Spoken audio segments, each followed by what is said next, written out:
Dinner time tayo, dinner. Ang ulam namin is sinigang na isda. Tapos nilagyan ko siya ng talong at saka okra, guys.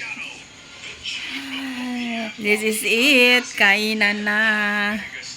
Oh, bakit ganyan yung mukha mo?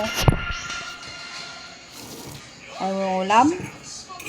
Wala naman tayong ulam. Yun lang naman. Wala naman iba. Fish lang naman saka manok. Bukas manok naman.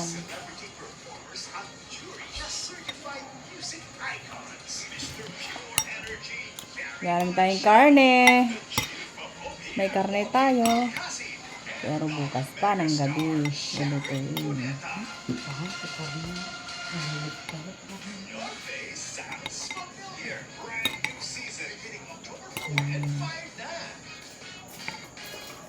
Kainan na.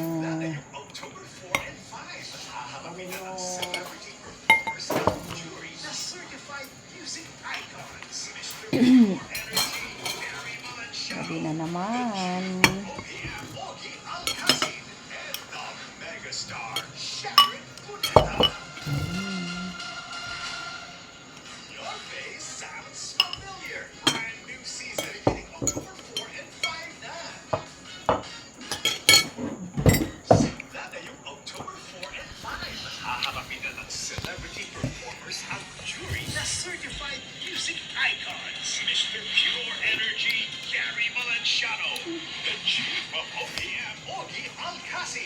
Anong pangalan ng isda na to?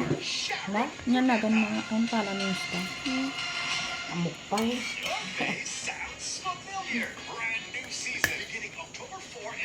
Mahal kasi itong mga binibili ng isda. Kaya nga, pag nandito si ate ka, nakakait nga nung mabali na nakait si Dato Toy. Kaya nga tinitingnan kita. Hindi, wala naman tayong ulam. Ay, hindi, bagoong mantika niya nga rod. Mariusap, naghihirap ka. Mas kahit ko lang ako yung DJ mapangigang kati sao. Nagtatrabaho tapos mag-ulam ka ng bagoong ang saka mantika. Malagi po dyan, dati nga amok kinongkontak ng patayin. Nagpatang kami. Damag nung mga sakod tayo dito.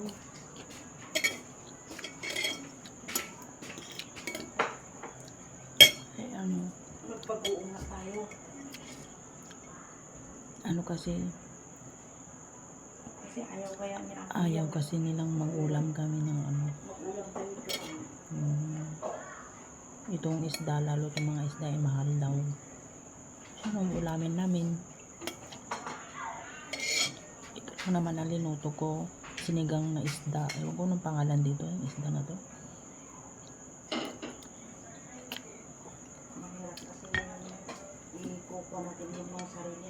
Kasi sabihin na naman, ba't ang bilis na ubos? Ganun. Alam mo naman na hindi na kami mag-uulam, di ba? Mas okay lang yung sinasaktan ka na hindi marinig mo ang salita ka sa madi. Kita mo yung ate kayo, magpaluto kayo. Basit lang. Kasi lang, kita na yung jabang sidi. Oo, apat lang na peraso yun. Naisip mo ba yun? So, sipod hindi na ako.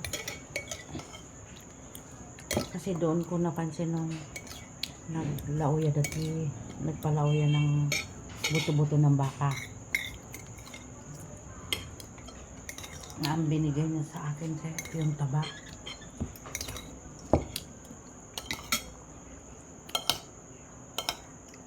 Pero kita no arimbang lisen.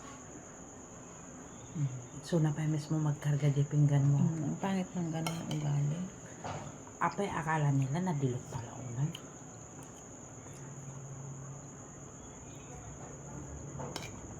Yung mga ganun na amo talaga.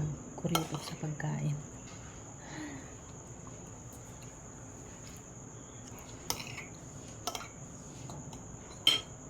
Yung dating amo ko, ikaw ang magsawa dun. Oo, kasi may amo yung ganun. Already di amok di Manila. Ni Madam Cristina. May gulay, may karne. Ganun. Pag ganito pang ako, kaya nakwa yun. Tapos, hindi sila nagtitipid sa pagkain. Ang sabi nga nila, nagpapagod ka, kumain ka din. Ayun na ang pagkuhan. Nagagalit pa sila yan pag sabihin mo nagda-diet ka, bawal ang mag-diet dito, ganun sabihin mo. Ganun talaga.